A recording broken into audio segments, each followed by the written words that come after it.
Ni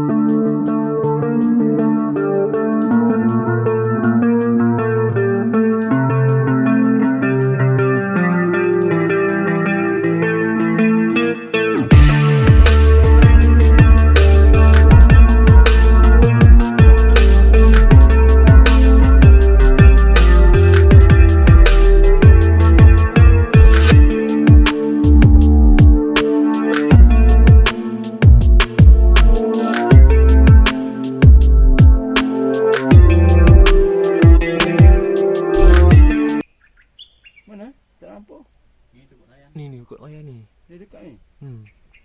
Dekat dahan apa? Dahan ada bayar 3 jari lah. Ni dah yang pertama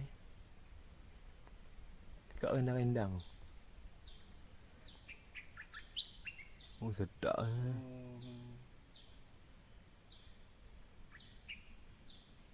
Burung Merbah Kapur pun. Burung Merbah Kapur. Ni bukan apa kapang. Tak. Suara dia tu. Ingatkan mau buat kapak dah. Suara dia Merbah Kapur. Dia banyak macam bunyi.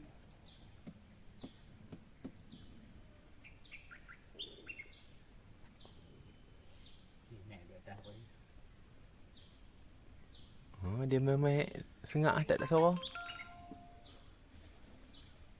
Boleh lah orang ni.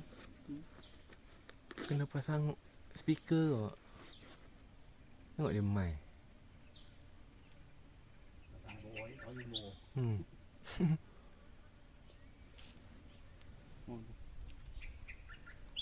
Oh dia yang macam mau berkapak yang mula-mula tu.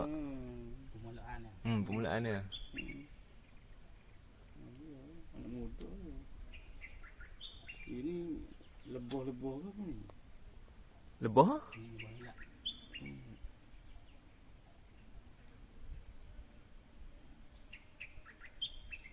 Uish dapat ni sedap ni. Dia ada special sikit depan dia dah.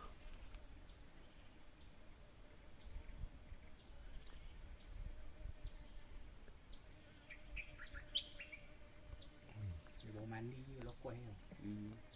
Baru naik parit. Nak orang ni hitam. Tu dia main-main tengok. Diam pula tadi buat bunyi. Mana Pino tu? Dia tu nampak tu. Nampak tu. Pino tu diam tengah tu. Tadi ujung di level tu. Ni tak sarang.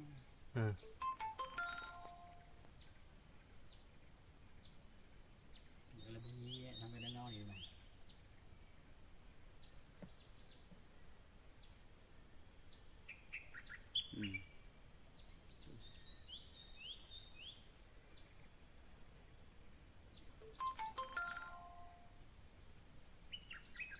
Dia marah handset ni.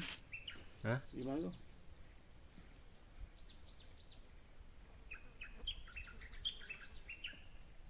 Oh ya ni kalau dapat sedap ni.